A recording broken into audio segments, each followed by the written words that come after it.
Hey guys welcome back to One Stop Biology. So guys आज के video में हम पढ़ने वाले हैं patterns of biodiversity. So basically last video अगर आपने देखी होगी, नहीं देखी है तो जरूर देख लीजिएगा। लास्ट वीडियो में हमने शुरू करा था चैप्टर 15 जो कि बायोडाइवर्सिटी और उसके कंजर्वेशन के ऊपर है ना। और हमने लास्ट वीडियो में थोड़ा सा बायोडाइवर्सिटी की डेफिनेशन देखी थी। हमने देखा था किस तरीके से स्पीशीज एग्जिस्ट करते हैं अर्थ पर या फिर इंडिया में, और किस टाइप से इंपॉर्टेंट फैक्टर्स हैं डाइवर्सिटी के जो हम हमेशा कंसिडर करते हैं, है ना। और हमने बहुत सारा डेटा देखा था कि कितने कितने सारे स्पीशीज प्लांट्स के और एनिमल्स के ऑलरेडी इस बायोडाइवर्सिटी का पार्ट है और कितने अभी डिस्कवर भी नहीं हुए हैं। ठीक है, तो आज हम क्या देखेंगे, आज हम देखेंगे पैटर्न्स क्या है बायोडाइवर्सिटी के और कॉज क्या है बायोडाइवर्सिटी का। सो गाइज, आपको अगर वीडियो अच्छा लगे तो जरूर उसको लाइक करके अपने सारे फ्रेंड से शेयर कर दीजिएगा। और अगर आप नए हैं इस चैनल पे तो जरूर उसको सब्सक्राइब करके बेल आइकन प्रेस कर दीजिएगा सो दैट आपको सारे नोटिफिकेशंस मिलते रहें। और हाँ गाइज, अगर आपको कोई भी फीडबैक देना है तो आप मुझे इस वीडियो के कमेंट में अपना फीडबैक जरूर दे दीजिएगा। ठीक है, तो स्टार्ट करते हैं पैटर्न्स ऑफ बायोडाइवर्सिटी। तो गाइस बेसिकली डिफरेंट पैटर्न्स हैं जिनके बेसिस पे हमने देखा है कि बायोडाइवर्सिटी हुई है ना। ये डाइवर्सिफिकेशन हुआ है। जो पहला पैटर्न हमें मिला वो हमें मिला लैटिट्यूडनल ग्रेडियंट। ठीक है, क्या मतलब है इस लैटिट्यूडनल ग्रेडियंट का? तो बेसिकली अगर आप डाइवर्सिटी देखेंगे प्लांट्स की और एनिमल्स की, है ना, तो ये ओवरऑल पूरे अर्थ पे यूनिफॉर्म नहीं है। कहीं पर ये ज्यादा है डाइवर्सिटी और कहीं पर कम है, तो बेसिकली अनइवन डिस्ट्रीब्यूशन है। ठीक है, अब बहुत सारे एनिमल्स और प्लांट्स को आप देखेंगे कि बहुत इंटरेस्टिंग पैटर्न दिखाते हैं। सबसे वेल नोन पैटर्न है लैटिट्यूडनल ग्रेडियंट। ठीक है, इसके अकॉर्डिंग हम क्या बोलते हैं कि जब आप इक्वेटर से, है ना, जब आप इक्वेटर से पोल्स की तरफ, है ना, जब आप पोल की तरफ मूव करते हैं, नॉर्थ या साउथ किसी भी तरफ, ठीक है, तो आप देखते हैं कि डाइवर्सिटी स्पीशीज की घटती जाती है। ठीक है, मतलब कि इक्वेटर पे और उसके सराउंडिंग रीजन में सबसे ज्यादा होगी डाइवर्सिटी, और जब आप दोनों तरफ पोल्स की तरफ मूव करेंगे तो ये डाइवर्सिटी घटती जाती है। जबकि इसके कुछ एक्सेप्शंस हैं, जैसे कि ट्रॉपिक्स में, है ना, ट्रॉपिक्स हमारा क्या है, ट्रॉपिक है हमारा 23.5 डिग्री नॉर्थ से लेकर 23.5 डिग्री साउथ, है ना। और इधर जो है, यहाँ पर बेसिकली ज्यादा स्पीशीज हैं टेम्परेट या पोलर रीजन से, है ना। वैसे ही अगर आप कोलंबिया, ठीक है, कोलंबिया क्योंकि इक्वेटर के पास है तो यहाँ आपको अराउंड 1400 स्पीशीज मिलेंगे बर्ड्स के। ठीक है, अब आप न्यूयॉर्क की बात करते हैं। ठीक है, न्यूयॉर्क थोड़ा दूर हो गया, अब ये 41 डिग्री नॉर्थ पे है, तो 105 स्पीशीज मिलेंगे बर्ड्स के, है ना। अब और थोड़ा ग्रीनलैंड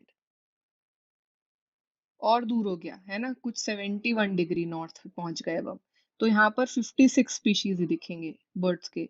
और अब इंडिया की बात करते हैं, है ना। और इंडिया को हम बोलते हैं कि ज्यादातर इसका लैंड ट्रॉपिकल लैटिट्यूड में ही है। यहाँ पर आपको 1200 स्पीशीज मिलेंगे बर्ड्स के। ठीक है, तो आप देख रहे हैं किस टाइप से लैटिट्यूड पे डिपेंड करती है डाइवर्सिटी, है ना। इसी तरीके से गाइस, अगर एक फॉरेस्ट ट्रॉपिकल रीजन में है ना, जैसे कि इक्वेडोर, वहां पर 10 टाइम्स, ठीक है, ज्यादा डाइवर्स स्पीशीज मिलेंगे देन अ टेम्परेट रीजन जैसे कि मिडवेस्ट यूएसए का।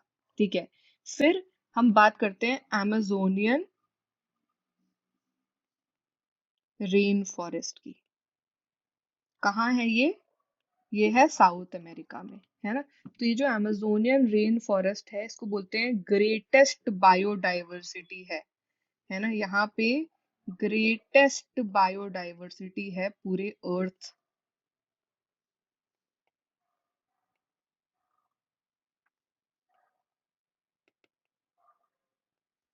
ठीक है, तो यहाँ पर आपको 40,000, है ना, यहाँ पर आपको कितने, 40,000, 40,000 स्पीशीज मिल जाएंगे प्लांट्स के, 3,000 स्पीशीज मिल जाएंगे फिशेस के, 1,300 स्पीशीज मिलेंगे बर्ड्स के, 427 स्पीशीज मिलेंगे मैमल्स के, 427 स्पीशीज ही मिलेंगे एम्फीबियंस के, 378 स्पीशीज मिलेंगे रेप्टाइल्स के, और 1.2 लाख इनवर्टिब्रेट्स, है ना। और इवन हम बोलते हैं कि ये जो रेन फॉरेस्ट्स हैं इसमें 2 मिलियन इंसेक्ट स्पीशीज ऐसे हैं जो अभी डिस्कवर ही नहीं हुए हैं, अनडिस्कवर्ड हैं, है ना। ये डिस्कवर ही नहीं हुए हैं अभी तक, 2 मिलियन इंसेक्ट स्पीशीज, है ना। तो इसका मतलब कि गाइस ये बेसिकली बहुत इंपॉर्टेंट है समझना कि लैटिट्यूड पे डिपेंड करता है डाइवर्सिटी। अब क्या रीजन हो सकता है, क्या रीजन है कि जो ट्रॉपिक्स हैं हमारे वहां पर ज्यादा बायोलॉजिकल डाइवर्सिटी मिल रही है। तो इसके वेरियस हाइपोथेसिस दिए गए। ऐसे 3 हाइपोथेसिस हम देखते हैं। पहला हाइपोथेसिस ये था कि जो स्पीशिएशन है, जो ये डाइवर्सिटी है, वो टाइम का फंक्शन है ना। तो अगर हम टेम्परेट रीजन्स की बात करते हैं तो वो ज्यादा सब्जेक्टेड होते हैं, बहुत फ्रीक्वेंट वहाँ ग्लेशिएशन होता रहता है ना। और जो ट्रॉपिकल लैटिट्यूड्स हैं वहां पर रिलेटिवली अनडिस्टर्ब्ड इन्वायरमेंट होता है, ज्यादा बैलेंस्ड होता है ना, ज्यादा सैचुरेटेड होता है और मिलियंस ऑफ ईयर्स तक होता है। तो बेसिकली उन रीजन्स को टाइम मिल जाता है एवोल्यूशन का, है ना। और उसके वजह से स्पीशीज डाइवर्सिफिकेशन हो जाता है और डाइवर्सिटी बढ़ जाती है। तो एक तो ये रीजन है। दूसरा रीजन क्या है, दूसरा रीजन है कि जो ट्रॉपिकल एनवायरनमेंट है ना, वो कम सीजनल होते हैं, टेम्परेट वाले ज्यादा सीजनल होते हैं। तो अगेन एक कांस्टेंट और प्रिडिक्टेबल एनवायरनमेंट बोलते हैं ट्रॉपिकल रीजन्स में, है ना। और ये कांस्टेंट एनवायरनमेंट जो है वो प्रमोट करता है नीश स्पेशलाइजेशन और लीड करता है ये ज्यादा स्पीशीज डाइवर्सिटी को, है ना। तो ये अगेन कांस्टेंट एनवायरनमेंट जो है उसकी वजह से डाइवर्सिटी आ जाती है। तीसरा रीजन है कि जो सोलर एनर्जी है ना। अब यहाँ पर देखिए सोलर एनर्जी भी इंपॉर्टेंट हो गई। तो जो सोलर एनर्जी है वो ट्रॉपिक्स में ज्यादा अवेलेबल है ना, टेम्परेट में कम अवेलेबल है। अगेन ये जो ज्यादा अवेलेबिलिटी है सोलर एनर्जी की, ये कंट्रीब्यूट करती है हायर प्रोडक्टिविटी की तरफ, है ना। और ये कंट्रीब्यूट करती है इनडायरेक्टली डाइवर्सिटी पे। ठीक है, तो ये 3 ऐसे हाइपोथेसिस हैं जिसके बेसिस पे हम बोलते हैं कि जो ट्रॉपिक्स हैं वहां पर ज्यादा बायोलॉजिकल डाइवर्सिटी है। अब ऐसे ही दूसरा जो फैक्टर है वो है स्पीशीज और एरिया का रिलेशनशिप। ठीक है, तो जो हमारे बहुत ही फेमस एक जोग्राफर और जर्मन नेचुरलिस्ट थे, अलेक्जेंडर अलेक्जेंडर वॉन हम्बोल्ट। उन्होंने बहुत सारे एरियाज जो है एक्सप्लोर करे, और उन्होंने ये ऑब्जर्व करा कि विद इन अ रीजन, है ना, जो स्पीशीज की रिचनेस है वो बढ़ती है जब आप ज्यादा एरिया एक्सप्लोर करते हो तो, लेकिन एक लिमिट में ही बढ़ती है। तो उन्होंने बोला कि स्पीशीज रिचनेस एक वाइड एरिया की, जैसे कि प्लांट्स कितने हैं, बर्ड्स कितने हैं, फिशेस कितने हैं, है ना, ये सब अगर आप किसी किसी एक स्केल पर देखोगे तो वो रेक्टेंगुलर हाइपरबोला होता है। क्या मतलब है कि एक स्ट्रेट लाइन इक्वेशन होता है। ठीक है, और ये इक्वेशन है ये। ठीक है, और उन्होंने बोला कि लॉग एस जो है, अगर आप लॉग स्केल पर देखोगे तो ये स्ट्रेट लाइन है, और इक्वेशन है log S equals log C plus Z log A. S क्या है, स्पीशीज की रिचनेस, ए है एरिया, जेड है स्लोप, और सी है वाई माइनस इंटरसेप्ट। ठीक है, तो जहां पर इंटरसेप्ट कर रहा है। अब इकोलॉजिस्ट्स ने ये भी डिस्कवर करा कि जो जेड है उसकी रेंज 0.1 से 0.2 के बीच में होती है। ठीक है, और अगर आप सो बेसिकली चाहे वो ब्रिटेन के प्लांट्स हो या फिर बर्ड्स हो कैलिफोर्निया में या न्यूयॉर्क में मॉलस्क्स हो, स्लोप जो है वो सिमिलर ही होगी। ठीक है, और अगर आप ये बड़े एरियाज में, जैसे पूरे कॉन्टिनेंट में अगर आप देख रहे हो स्पीशीज और एरिया का रिलेशनशिप, तो आप देखोगे कि ये स्लोप और स्टीप हो गया है। मतलब उस केस में जो z की वैल्यू है वो 0.6 से 1.2 चली जाती है। फॉर एग्जाम्पल अगर आप ट्रॉपिकल फॉरेस्ट्स में, है ना, अलग अलग कॉन्टिनेंट के देखोगे कि फ्रूट ईटिंग बर्ड्स कितने हैं, तो आपको स्लोप की वैल्यू 1.15 तक मिलेगी। ठीक है, तो ये बेसिकली स्टीपनेस बढ़ रही है जब हम अपना एरिया वाइड कर रहे हैं। तो ये तो हो गया स्पीशीज और एरिया का रिलेशनशिप। अब देखते हैं गाइस इम्पोर्टेंस क्या है ये स्पीशीज डाइवर्सिटी का, क्यों हम बोल रहे हैं कि ये स्पीशीज डाइवर्सिटी होनी चाहिए। सो गाइस अगर हमें इकोसिस्टम में बैलेंस रखना है ना, तो इकोसिस्टम के हेल्थ और सर्वाइवल के लिए और ह्यूमन रेस के सर्वाइवल के लिए ये स्पीशीज डाइवर्सिटी बहुत इम्पोर्टेंट है। और अभी हम देखेंगे कि जो ये लॉस है बायोडाइवर्सिटी का, उससे क्या नुकसान होता है। ठीक है, तो बेसिकली हमने बोला कि ट्रॉपिकल पैसिफिक आइलैंड में ह्यूमंस ने कॉलोनाइजेशन किया, है ना, और इसके वजह से 2000 स्पीशीज जो हैं बर्ड्स के, जो वहाँ के नेटिव बर्ड्स थे, वो एक्सटिंक्ट हो गए। ठीक है, तो हमने क्या करा कि वहाँ का नेचुरल जो इकोसिस्टम था वो पूरा हिला दिया।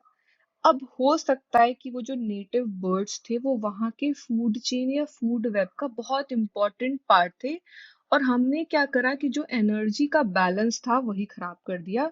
उसके वजह से बहुत सारे नेचुरल कैलामिटीज हो सकते हैं, है ना। इसी तरीके से गाइस आईयूसीएन ने रेड लिस्ट दी 2004 में, जिसमें उन्होंने डॉक्यूमेंट करा, है ना, कि around 784 species including vertebrates, invertebrates और प्लांट्स, ठीक है, ये एक्सटिंक्ट हुए हैं लास्ट 500 ईयर्स में। ठीक है, अब इसी में कुछ एग्जाम्पल है, जैसे डोडो मॉरिशस में, क्वागा अफ्रीका में, है ना, स्टेलर सिकाऊ, थाइलसीन, फिर बहुत सारे टाइगर के सब स्पीशीज, बाली, जावा, कैस्पियन, ठीक है, ये सारे उसमें एक्सटिंक्ट हुए हैं। इसी तरीके से लास्ट 20 ईयर्स में ही हमने डिसअपियरेंस देखा है कुछ 27 स्पीशीज का, और ये लास्ट 20 ईयर्स में हुआ है। ठीक है, तो बेसिकली अगर आप इसको देखेंगे तो आप ये देख रहे हैं कि एक्सटिंक्शन बहुत जल्दी बढ़ रहा है ना, और इसका कोई ना कोई रीजन है, ये ऐसे ही रैंडम नहीं हो रहा है। ठीक है, और ऐसे बहुत सारे एनिमल्स और प्लांट्स हैं जो वल्नरेबल हो गए हैं एक्सटिंक्शन को, है ना, जिनको हम बोलते हैं वो एंडेंजर्ड हैं। ठीक है, अब रीजन क्या है इसका, ये लॉस जो है बायोडाइवर्सिटी का, इसका रीजन क्या है। तो एक रीजन तो गाइस ये हो सकता है कि जो ये बेसिकली डिक्लाइन है प्लांट प्रोडक्शन में, है ना, उसके वजह से लॉस हो रहा है बायोडाइवर्सिटी का। दूसरा हो सकता है कि रेजिस्टेंस जो है ना, वो कम हो गया है, इन्वायरमेंटल जो चेंजेस हो रहे हैं जैसे ड्रॉट वगैरह, ठीक है, तो उसके अगेंस्ट रेजिस्टेंस बहुत कम हो गया है। तीसरा हो सकता है कि जो बहुत ज्यादा वेरिएबिलिटी आ गई है इकोसिस्टम प्रोसेसेस में, जैसे वाटर का यूज कितना करना है, प्लांट प्रोडक्टिविटी कितनी होनी चाहिए, पेस्ट डिजीज अलग अलग तरीके की आ रही हैं, है ना, तो इन्होंने ज्यादा वेरिएबल बना दिया इकोसिस्टम को। ठीक है, और इन सारे रीजंस की वजह से हम बोल रहे हैं बायोडाइवर्सिटी का लॉस हो रहा है। ठीक है, अब गाइस कॉजेज क्या हैं, मतलब इस बायोडाइवर्सिटी का लॉस जो हो रहा है इसके मेजर कॉजेज क्या है वो देखते हैं। तो हम बोलते हैं कि चार, है ना, ऐसे चार मेजर कॉजेज हैं। ठीक है, और इन चार मेजर कॉजेस को हम बोलते हैं द इविल क्वार्टेट, इसको हम बोलते हैं द इविल क्वार्टेट। ठीक है, और ये सब कुछ ह्यूमन एक्टिविटीज की वजह से हो रहा है। तो पहला जो कॉज है वो है हैबिटेट लॉस एंड फ्रैगमेंटेशन। ठीक है, पहला कॉज है हैबिटेट लॉस एंड फ्रैगमेंटेशन। क्या मतलब है इसका, कि हम अपने यूज के लिए, है ना, क्या कर रहे हैं, हैबिटेट जो नेचुरल हैबिटेट है वो खत्म कर रहे हैं, एनिमल्स और प्लांट्स जिसकी वजह से एक्सटिंक्ट हो रहे हैं। जैसे कि ट्रॉपिकल रेन फॉरेस्ट, जिनको हम बोलते हैं, ये जो ट्रॉपिकल रेन फॉरेस्ट थे, ये एक टाइम पे 14% अर्थ का टोटल जो लैंड है उसका 14% कवर करते थे, और अब ये घट के 6% हो गया है। ठीक है, तो बेसिकली ये बहुत तेजी से डिस्ट्रॉय हो रहा है। इवन जब तक हम ये डिस्कस कर रहे हैं टॉपिक, है ना, तब तक 1000 और हेक्टेयर्स जो है खत्म हो चुका होगा, है ना। इसी तरीके से जो हमारा अमेजोन रेन फॉरेस्ट है, जिसको हम बोलते हैं लंग ऑफ द प्लैनेट, ये इतना बड़ा है, इतना ऑक्सीजन बनाता है कि इसको हम बोलते हैं ये प्लैनेट का लंग है ना। वहां पर क्या है, मिलियंस ऑफ स्पीशीज प्लांट के कट और क्लियर किए जा रहे हैं, क्यों, सोयाबीन कल्टीवेट करने के लिए, है ना। उसी तरीके से बहुत सारे कन्वर्जन हो रहे हैं ग्रासलैंड में बीफ कैट जैसे कैटल्स रियर करने के लिए, है ना, रेज करने के लिए। तो ये जो टोटल लॉस है, ठीक है, ये क्या कर रहे हैं, बाकी स्पीशीज को का सर्वाइवल कम कर रहा है। ठीक, वैसे ही हम क्या करते हैं, कभी कभी बहुत बड़े बड़े हैबिटेट को छोटे छोटे फ्रैगमेंट्स में तोड़ देते हैं ह्यूमन एक्टिविटीज के लिए। इसमें होता क्या है कि जो मैमल्स या बर्ड्स को बड़े टेरिटरीज चाहिए, वो क्या होता है, माइग्रेट करने लगते हैं, और उसकी वजह से उनका पॉपुलेशन कम होता जाता है और वो फाइनली एक्सटिंक्ट हो जाते हैं। ठीक है, तो ये जो है एक मेजर मोस्ट इम्पॉर्टेंट कॉज माना जाता है हैबिटेट लॉस और फ्रैगमेंटेशन। दूसरा जो है वो है ओवर एक्सप्लॉयटेशन। तो हमने क्या करा कि हमारा सब कुछ डिपेंडेंसी है तो दूसरे के ऊपर, है ना, चाहे वो बेसिक फूड और शेल्टर ही क्यों ना हो। तो जब तक हम इसको जरूरत के हिसाब से कर रहे थे तब तक तो ठीक है, लेकिन हम बोलते हैं कि जब नीड ग्रीड में टर्न हो जाता है तो ओवर एक्सप्लॉयटेशन होने लगता है ना। तो हमारा भी क्या हुआ कि ग्रीड जो है नेचुरल रिसोर्सेस को ओवर एक्सप्लॉइट करने लगा। और इसी वजह से हमने बोला कि जो पुराने 500 साल में एनिमल्स या प्लांट्स एक्सटिंक्ट हुए हैं वो ओवर एक्सप्लॉयटेशन के वजह से ही हुए हैं। और अभी भी जैसे एग्जाम्पल है कि हम जिस रेट पे मराइन फिशेस है ना हार्वेस्ट कर रहे हैं, ठीक है, वो बेसिकली ओवर हार्वेस्टेड है, और वो क्या कर रहा है कि बाकी कमर्शियली इंपॉर्टेंट स्पीशीज को एंडेंजर कर रहा है। ठीक है, तो ये तो हो गया ओवर एक्सप्लॉयटेशन। तीसरा रीजन है एलियन स्पीशीज का इन्वेजन। अब आप ऐसे मान लीजिए कि एक एलियन स्पीशीज है कोविड का वायरस भी, है ना, और अगर सोचे कि ऐसा ही कोई वायरस आया जो कि बहुत ही ज्यादा और बिल्कुल भी ट्रीटेबल नहीं हुआ, तो वो क्या कर सकता है, उसका इंट्रोडक्शन पूरा ह्यूमन पॉपुलेशन को खत्म कर सकता है और ह्यूमंस को ही एक्सटिंक्ट कर सकता है ना। तो ऐसे एलियन स्पीशीज अगर अनइंटेंशनली या जानबूझकर, है ना, किसी रीजन के वजह से इंट्रोड्यूस कर दिए जाते हैं, तो भी क्या होता है कि जो इंडिजिनस स्पीशीज है वो उनका नंबर डिक्लाइन करने लगता है और फाइनली वो एक्सटिंक्ट हो जाते हैं। जैसे कि नाइल पर्च को इंट्रोड्यूस करा गया लेक विक्टोरिया में जो कि ईस्ट अफ्रीका में है, और इसके वजह से क्या हुआ कि more than 200 species of cichlid fish जो उस लेक में थी वो एक्सटिंक्ट हो गई, है ना। तो हमने किसी रीजन के से एक चीज इंट्रोड्यूस करी लेक में और उसकी वजह से जो वहाँ की नेटिव फिशेस थी वही एक्सटिंक्ट हो गई, और ऐसे बहुत सारे आपको एग्जाम्पल मिल जाएंगे। तो एक तीसरा जो हमारा रीजन है वो है एलियन स्पीशीज का इन्वेजन। चौथा और फाइनल रीजन जो है गाइस वो है को एग्जिस्टेंस, है ना। तो को एग्जिस्टेंस जब होती है तो को एक्सटिंक्शन भी होता है ना। क्या मतलब है ये को एक्सटिंक्शन का, तो बहुत सारे गाइस हम पूरे टाइम बायोलॉजी में पढ़ते हैं कि बहुत सारे स्पीशीज होते हैं वो साथ में एग्जिस्ट करते हैं, है ना कहीं वो एक दूसरे को म्यूचुअल बेनिफिट दे रहे होते हैं, है ना, या फिर उनके अपने लाइफ साइकिल के लिए उस दूसरे स्पीशीज का भी होना जरूरी होता है। तो जब एक स्पीशीज वहां पर एक्सटिंक्ट होता है तो उसके साथ जो दूसरा स्पीशीज को एग्जिस्ट कर रहा था वो भी एक्सटिंक्ट हो जाता है ना। जैसे कि होस्ट फिश, अगर एक फिश एक्सटिंक्ट हुई तो क्या पता उस पे कोई पैरासाइट डिपेंडेंट था और वो भी एक्सटिंक्ट हो गया, है ना। वैसे ही को इवॉल्व्ड प्लांट पॉलिनेटर्स होते हैं जो म्यूचुअल बेनिफिट में रहते हैं, तो अगर इनमें से एक एक्सटिंक्ट हुआ तो दूसरा भी एक्सटिंक्ट हो जाता है ना। और अगेन गाइस आपको ये को एग्जिस्टेंस के बहुत सारे एग्जांपल्स मिल जाएंगे और को एक्सटिंक्शन के एग्जांपल्स मिल जाएंगे इसके वजह से, है ना।